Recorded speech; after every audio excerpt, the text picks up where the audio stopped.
Pode ser, meus amados irmãos, hoje, terça-feira, dia 29 de setembro, quero trazer mais uma palavra, texto bastante conhecido, para abençoar a tua vida, né? Romanos capítulo 12, versículo 1 e 2.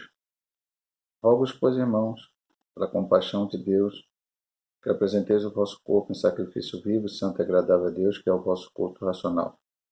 E não vos conformeis com este mundo, mas transformai-vos pela renovação do vosso entendimento, para que experimenteis qual seja a boa, agradável e perfeita vontade de Deus.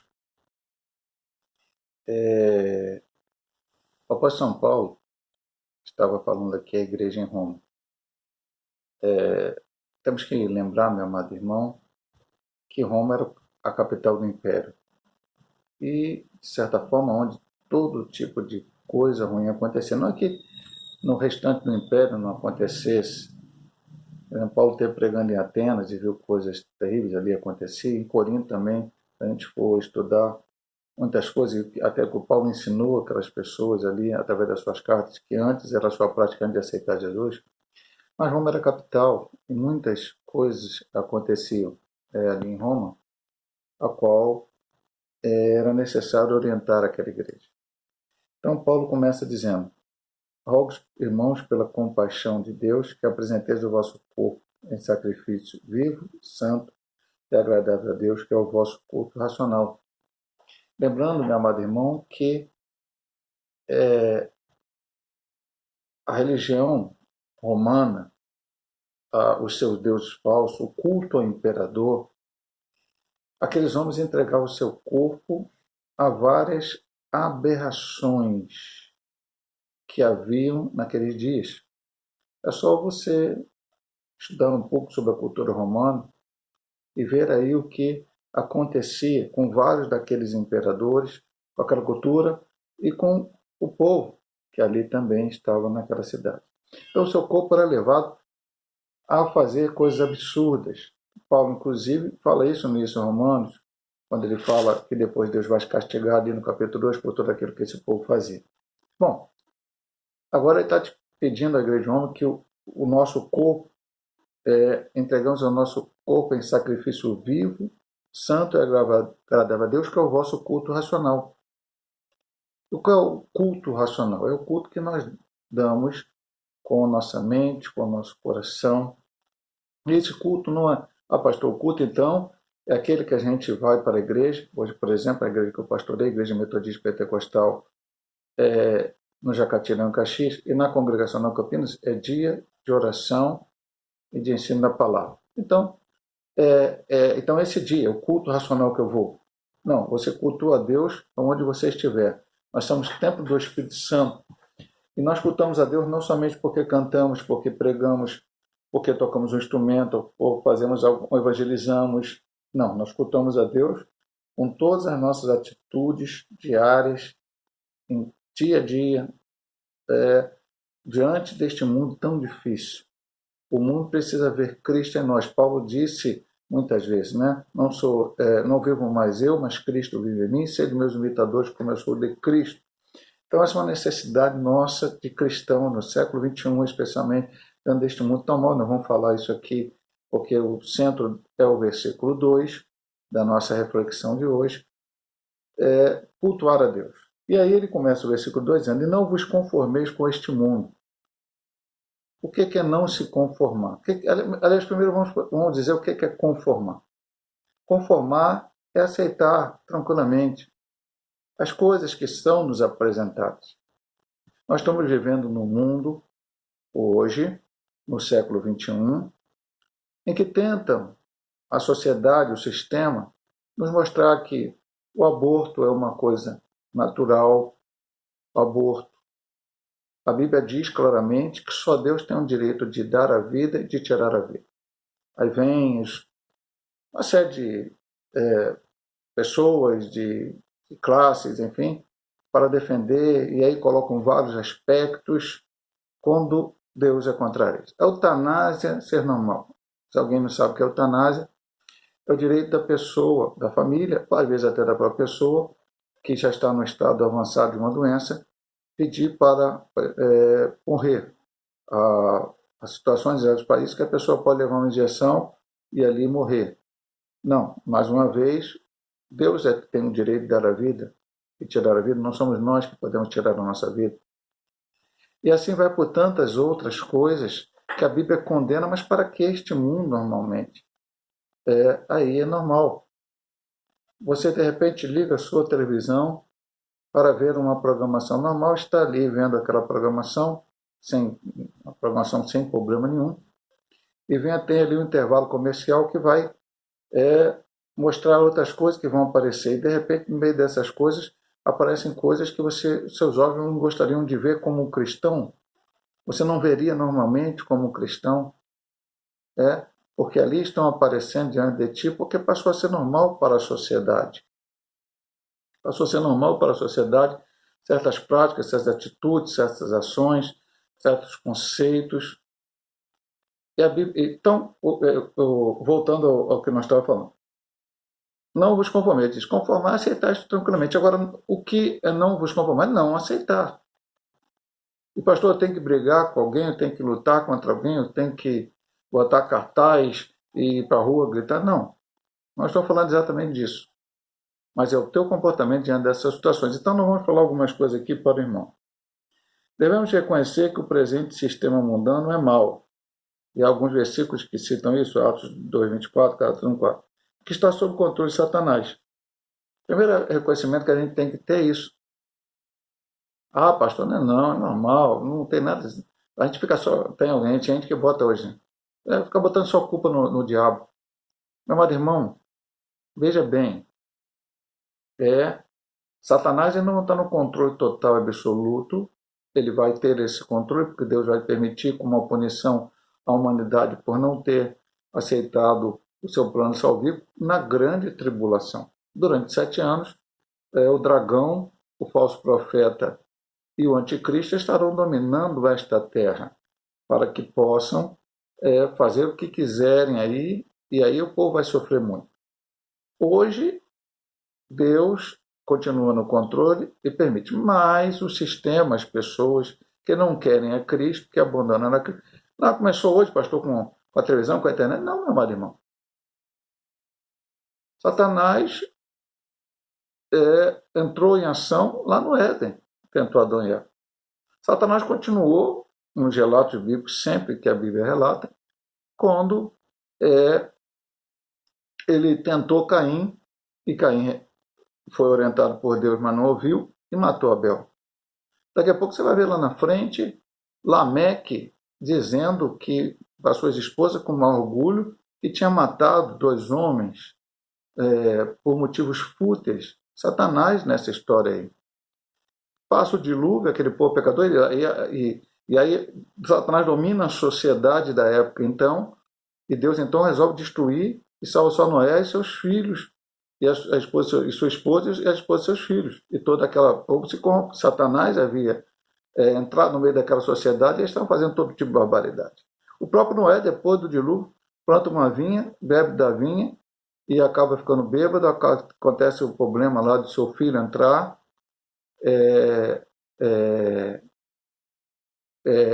Cão, né, entrar lá, ver o seu pai nu, e aí o Senhor amaldiçoou, o Noé amaldiçoou. Depois Satanás tentou lá na frente com a questão da Torre de Babel, que o povo queria ficar junto e não queria obedecer à voz do Senhor. E assim você vai ver em cada tempo da sociedade as barbaridades que o povo fazia. Depois Deus chama Abraão, o sua terra plantada, você vai ver todo tipo de barbaridade em Canaã, nas nações, no Egito, as pessoas fazendo, às vezes o próprio Israel também entrando nessa história, fazendo todo tipo de coisas contrárias a Deus, pegando criança e oferecendo numa estátua, queimando a fogo uma criança viva, e vai por fora. E todos os impérios, você vai ver a festa de Belsazar lá no tempo de Daniel, com mulheres, com vinho, com todas as coisas, e vai por diante.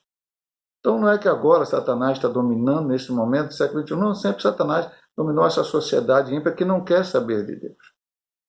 Quando o homem se converte, aceita Cristo como Salvador de sua vida, ele percebe o quanto ele ficou dominado por esse sistema, então ele agora quer buscar a presença do Senhor, quer fazer a sua vontade. Então, a primeira coisa que a gente tem que entender dentro desse versículo é que devemos reconhecer que o presente sistema é mundano, é mau. Porque senão a gente começa a achar que algumas coisas aí são boas, servem para nós, não tem nada a ver. E nós vamos ver isso aqui, alguns pontos nesta reflexão. Segunda coisa, devemos resistir às formas prevalecentes e populares de proceder deste mundo e, em lugar disso, proclamar as verdades eternas e padrões justos da palavra de Deus por amor a Cristo. Eu sempre tenho dito, nós vivemos uma época que as pessoas falam, e não agora, né, há muitos anos, é o politicamente correto. Se você opinar sobre alguma coisa que as pessoas acham que é politicamente incorreto, você é taxado disso, taxado daquilo, uma série de coisas acontece. Qual é a posição de nós cristãos? Nós temos que ficar, eu sempre disse isso na igreja e volto a repetir aqui nessa reflexão, nós temos que ficar com biblicamente correto. Se a Bíblia diz que não é para se dobrar diante da estátua do rei, e o castigo for ser jogado na fornalha de fogo, ainda que nós tenhamos que morrer na fornalha de fogo, não vamos se dobrar diante da estátua do rei. Se Deus quiser nos livrar, Ele mandará o quarto, o quinto, o sexto, então, quantos de nós estivermos dentro da fornalha, então será o número acima, e nos livrará. Também não podemos nos curvar diante de alguém que diga, olha, só pode pedir alguma coisa durante 30 dias a mim, não pode pedir a ninguém, a Deus, a ninguém. Não. Temos que orar. Mas se fizer isso, você vai ser jogado na cova do leão, não tem problema. Se Deus não quiser nos livrar, não livrará. Então Deus enviará seu anjo, fechará a boca do leão e nós vamos sair ileso. É assim que funciona. E eu posso lhe citar muitos outros textos. Alguém vai dizer para você, olha, pare de pregar a palavra de Jesus. Você vai dizer para ele, como eu posso deixar de falar do que tenho visto e ouvido? Cabe mais, o que você acha? É melhor obedecer a Deus ou aos homens? Foi isso que Pedro e João falaram diante das autoridades. Então, meu amado irmão, eu não posso me curvar diante desta situação. Eu tenho que fazer o que é biblicamente correto. Eu tenho que subir o púlpito e pregar o que a palavra de Deus diz. Não importa o que o mundo vai achar, o que o mundo vai dizer, o que o mundo vai falar. Pode chegar. A gente sempre ora e espera que não chegue. Aí pode chegar um momento dentro do Brasil que nós possamos até ser presos de acordo com a nossa pregação. Se um dia isso vier a acontecer, eu vou continuar pregando a verdade, a palavra, aquilo que a palavra diz, jamais vou me curvar. E todos nós não podemos nos curvar e dizer, não, agora eu vou pregar um discurso em que o Estado quer ouvir e ficar tranquilo aqui, continuar com o meu grupinho de pessoas aqui, pastoreando, mas pregar aquilo que eles querem que eu pregue. Não, eu vou pregar a palavra, a verdade. Algumas histórias da antiga União Soviética, o Cortina de Ferro, onde a igreja era perseguida, muito naquela época, a igreja continua sendo perseguida hoje, em vários países, como a Coreia do Norte e outros países, países muçulmanos, enfim. Mas naquele tempo havia uma perseguição ao comunismo e a igreja ela se reunia escondidamente. E tem uma história contada, não me lembro se foi bem um livro, eu li vários livros na época sobre isso, Cristo em Cadeia Comunista, Torturado por Amor a Cristo. Eu li um livro que era ficção, mas não era verdade, mas era uma história bastante interessante, Ivan. Então, vários livros que falavam sobre essas histórias. Não me lembro onde eu li, que os crentes estavam reunidos e de repente entrou o exército da União Soviética ali. Uma parte do exército, né? Um chefe do exército, mais alguns. E aquele chefe disse, olha, eu quero saber quem é verdadeiramente cristão aqui e quem está aqui só visitando, veio aqui só por um acaso, mas não é cristão verdadeiro. E aí uns ficam de um lado, outros ficam do outro, e poucos ficaram do lado cristão, os outros foram todos para o outro lado. E quando acabou aquela divisão, então ele olhou para os cristãos e disse, parabéns para vocês, que verdadeiramente estão sendo fiéis ao seu Senhor. E para vocês aí que se esconderam, vocês que tentaram fugir, orem a Deus, peçam perdão, enfim, se arrependam, porque aquele homem, embora fosse chefe ali do exército, ele tinha Jesus em seu coração. Então, meu amado irmão, eu não posso fugir da realidade da palavra de Deus. Eu tenho que pregar a verdade. Terceiro ponto, e talvez esse seja um dos mais fortes, diz assim: devemos desprezar e aborrecer aquilo que é mal e amar aquilo que é justo. E não ceder aos vários tipos de mundanismo que rodeiam a igreja. E aí ele vai citar algumas aqui, nós vamos citar algumas coisas aqui, que rodeiam a igreja, e que se nós nos dobrarmos diante dessas coisas, passarmos a fazer essas coisas, o nome de Deus não será glorificado. São vários. Isso aqui, se você ver, estão incluídos lá nos frutos da carne de Gálatas capítulo 5. Fruto não, obras da carne. Fruto é do Espírito, né? Obras da carne, Gálatas 5. Cobiça, egoísmo, oportunismo. O que é oportunismo, pastor? Aproveitar a oportunidade. O crente não tem que aproveitar a oportunidade. Não, pastor. Não, meu amado irmão. O crente está dirigido por Deus. Ele vai aproveitar a oportunidade aberta por Deus, na orientação de Deus. Aquilo que Deus falar, você vai apresentar a Deus e Deus vai dizer, vai por aqui que você pode ir. Porque às vezes aparece uma oportunidade muito forte para nós e não é boa. Já contei aqui e volto a contar. Um ex-pastor de nossa denominação ele contou isso para nós pastores, estava arquiteto que sem emprego, e apareceu uma chance para ele trabalhar no lugar. E aí a pessoa ofereceu para ele um salário, um carro, e ele falou, eu posso dar a resposta depois? Pode. Aí ele foi orar, e Deus falou, não aceita. E ele apresentou a Deus e falou assim, aqui é a oportunidade, é o carro, é o salário bom. E aí voltou para a pessoa e disse, eu não posso aceitar. E a pessoa disse, mas porque... Aí ele foi meio que deu uma desculpa, não, assumiu uma igreja agora, tem que estar na igreja terça e quinta-feira. Não tem problema não. Proposta de pé ainda, você terça e quinta, você não precisa vir. Trabalha segunda, quarta e sexta, o mesmo salário, o mesmo carro, queremos você aqui nesse emprego. Ele falou, posso ter a resposta depois? Pode. Foi orar, falou com Deus, Deus falou, não.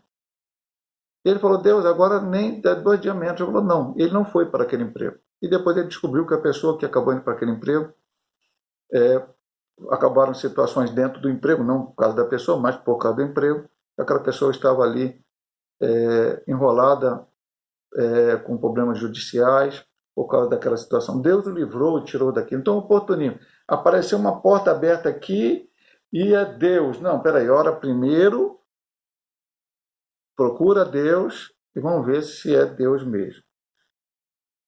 Conceitos humanistas. O que é conceito humanista? Tudo.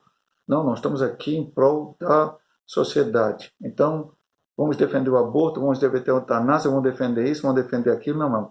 Cuidado com esses conceitos aí, porque os conceitos têm que ser bíblicos, como acabamos de falar ainda há pouco. Bíblicos. A Bíblia diz que pode, pode. Se a Bíblia diz que não pode, não pode. E a parte humanista fica de fora. Artifícios políticos visando ao poder. Muito cuidado, meu irmão. Agora estamos na época de eleição. Eu vou dizer uma coisa para o irmão. No dia até eu estava dizendo para o presbítero Almir, lá da Congregação Nova Campina. E aí uma questão minha particular, esse vídeo vai para a internet, algumas pessoas vão ver. Eu, pastor Ornella, nunca disse a um membro da igreja sequer em quem eu voto. Ah, pastor, então o senhor está se isentando, o senhor está fugindo. Não estou fugindo de nada. Cada um de nós tem uma responsabilidade, meu amado irmão. Responsabilidade individual com Deus. Então nós vamos orar. Você ora, eu oro. Manda a igreja orar. Ore para que Deus te oriente, te abençoe, dê sabedoria para votar. E até digo, de preferência, vá votar, não fique negócio de nulo, branco, não sei o quê. Escolha um candidato e vote. Porque se eu falar, vou votar no candidato Joãozinho, a maioria talvez vá lá e vote em Joãozinho e fica na esperança que o pastor é que vai dar orientação. Não, eu não vou dar orientação. E nem vou impedir você de votar em quem você queira ou fazer o que você quiser. Ore a Deus, é isso que eu te peço. O pontário político. Nunca levei um político para o púlpito da igreja, jamais. Jamais permiti, espero que até o fim do meu ministério permita que um político. Pastor, mas a política é importante, cuidado, meu amado irmão. política é importante, tem o seu lado, mas igreja é igreja, palanque é palanque, atividade política é atividade política. Infelizmente, no Brasil, estamos vendo aí contos, escândalos estamos tendo com políticos evangélicos nesses últimos dias, agora, não é últimos anos, últimos lá para trás, não, agora. Então, cuidado com esse movimento político muito forte das igrejas e acabam envolvendo mais coisas do que deveriam envolver. Vingança, não precisa nem comentar isso, né? Impureza, linguagem imunda, diversões ímpias, vestes imodestas e provocantes, imoralidade, droga, bebida alcoólica e companhia mundana. Então, tudo isso aqui eu tenho que entender que eu tenho que aborrecer. Isto é mal. Eu tenho que apegar as coisas boas, o evangelho, a palavra, ao bom testemunho, viver uma vida cristã como Deus quer. O mundo precisa olhar para nós e ver Jesus. É um livro, eu já disse aqui várias vezes, vou repetir, que é uma ficção, mas é interessantíssimo ler, já li várias vezes, tenho aqui na minha casa, tem na biblioteca da igreja, Em Seus Passos que Faria Jesus, onde as pessoas numa igreja, o pastor e mais alguns irmãos tomaram a decisão de que deveriam perguntar antes de qualquer atitude se Jesus faria isso. E se a resposta for Jesus faria, então essa pessoa poderia fazer. Se for Jesus não faria, essa pessoa não faria de jeito nenhum. E as pessoas perderam emprego, perderam namoro, perderam isso, perderam aquilo, porque começaram a dizer não para coisas que eram normal para as pessoas dizer sim. Mas como Jesus não faria, e pastor, eu era o pastor que dizia a ele, não, cada um era com Deus. E é para a Bíblia, por isso que o crente tem que ler Bíblia, o crente tem que orar, tem que ter comunhão com Deus, para entender a vontade do Senhor. Não é procurar no Google, não. Porque vai para o Google e diz, fazer isso é pecado? Aí vai ter uns 10 dizendo que não. E vai dar argumento até bíblico. Mas o argumento bíblico é falacioso, mentiroso, como Satanás deu lá para Jesus na tentação. Usou a Bíblia tentando fazer com que Jesus caísse na dele. Jesus conhecia a Bíblia e apenas repreendeu tudo aquilo e Satanás teve que ir embora. Não é por ir para o Google, não, para perguntar. Vai para a Bíblia, vai orar e Deus vai te mostrar na palavra o que é certo, o que é errado. E o último ponto devemos conformar a nossa mente à maneira de Deus pensar, mediante a leitura da palavra e a sua meditação. Devemos permitir que nossos planos, alvos, aspirações sejam determinados pelas verdades celestiais e eternas, não por esse presente século mal, profano e passageiro. Minha mente precisa estar ligada à mente de Cristo. Paulo chega a dizer numa das suas cartas, vós tende a mente de Cristo. Mas como que eu tenho a mente? Como eu posso ter a mente de Cristo? Como é que eu posso pensar como ele pensou? Meu amado irmão, eu vou dar um exemplo simples para você. Eu sempre digo na igreja. Eu estudei contabilidade, fiz o segundo grau, na época chamava-se segundo grau, hoje são, acho que ensino médio, né? Era técnico, né? Fiz lá o meu técnico de contabilidade, depois estudei na faculdade de licenciatura em contabilidade, embora eu nunca tenha trabalhado na área, mas hoje até me ajuda no ministério, por alguma coisa que temos que fazer, mas estudei. Quando eu fui estudar contabilidade, eu estudei livro de contabilidade, não estudei livro de medicina, biologia, não, estudei livro de contabilidade. Eu queria aprender contabilidade. Se eu tentasse fazer medicina, eu ia ler livro referente à área biomédica, né, medicina, então não ia ler livro de direito, de contabilidade, de arquitetura, e assim por diante, em qualquer área que você queira. Se eu quiser saber da vida de um personagem qualquer, eu vou ler a biografia da vida dele para saber como é que ele era, como ele pensou, algum livro que ele escreveu. Eu quero ter a mente de Cristo. Eu quero ir para o céu. Que livro que eu vou ler? Só pode ter um.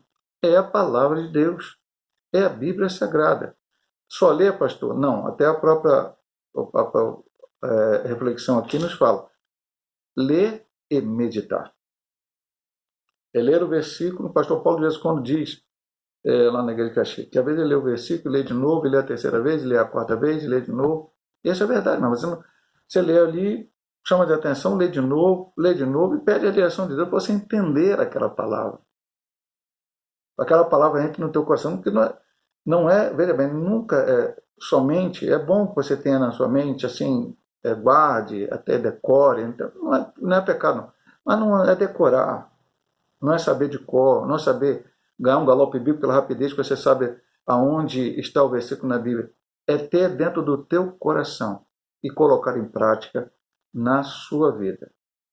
Porque aí sim, não vai acontecer o que está aqui. Não vos conformeis com este mundo, mas transformar pela revelação do vosso entendimento, para que experimenteis qual seja a boa, agradável e perfeita vontade de Deus. O nosso entendimento se renova, e aí eu entendo qual é a vontade de Deus, porque esse é o final do versículo e da meditação. Estou aqui nesta terra para fazer a vontade de Deus, para que o nome de Deus seja glorificado através da minha vida.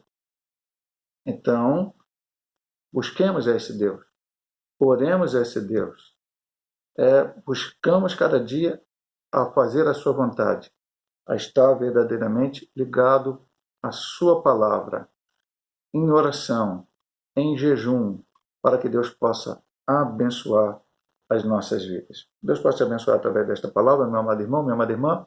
Estarei orando mais uma vez pela tua vida. Pai amado, Pai querido, nos ajuda diante de todas as dificuldades, barreiras, problemas, luta desta vida e as tentações do diabo que vêm sobre nós, para que possamos olhar para Ti e buscar a Tua presença, não nos conformar com tudo isso que está acontecendo. É um mundo mau, difícil, complicado. Senhor Deus, a qual a nossa vida está nas Tuas mãos. Eu entrego, ó Pai, a vida de cada um dos Teus filhos, eu entrego a vida da Tua igreja nas Tuas mãos. Eu te peço a Tua misericórdia e a Tua graça, Senhor Deus, possamos crescer cada dia espiritualmente diante de Ti.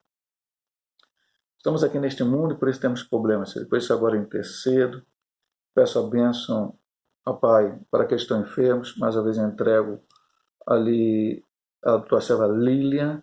Senhor Deus abençoa, sabe que ela precisa ainda resolver sobre seu problema de saúde, seus filhos ali com Covid, a Vitória. Abençoa, Senhor Deus, o Lucas, meu sobrinho ali, Senhor Deus, já está no final da recuperação da Covid. Senhor Deus, abençoa ali o Alisson, está lutando contra o câncer, Senhor Deus, dá vitória a ele, dá a tua bênção, Pai. Ó Deus amado, e todos mais que estão enfermos na tua casa. Nossa irmã Noemi tivemos ali domingo, ela teve domingo na igreja, mas ainda está com alguns problemas de saúde. Nossa irmã Sana Cristina também, ali, daquele exame, ainda se recuperando. Enfim, são vários teus servos que estão precisando da tua bênção, da tua vitória, da tua cura. Ó Senhor Deus, Tu és um Deus todo-poderoso. Nós cremos no Teu poder, ó Pai. Abençoa, Senhor Deus, os que estão hospitalizados agora, os que estão, ó Pai, no leito, da vitória, possa levantar, Senhor Deus, para a glória do Teu nome, Senhor Deus. Abençoa aqueles que estão lutados agora pela perda de um parente. Enfim, Senhor Deus, dá vitória a cada do Teu céu. Aqueles que estão fracos na fé, levanta, fortalece, para que possam, Senhor Deus, fazer a Tua vontade. Que o Teu nome seja glorificado. Abençoa os missionários que estão todo ao redor do mundo pregando a Tua palavra. Senhor Deus, abençoa especialmente ali o Derrute com a sua família ali na Espanha, campanha que eles estão fazendo de jejum, oração, derrama a Tua bênção. Abençoa, Senhor Deus, a igreja perseguida em cada país, dá vitória e a Tua força e a Tua graça.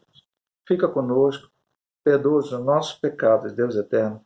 Pedimos em nome de Jesus Cristo. Amém. Deus possa abençoar a tua vida, meu amado irmão, minha amada irmã, em nome de Jesus.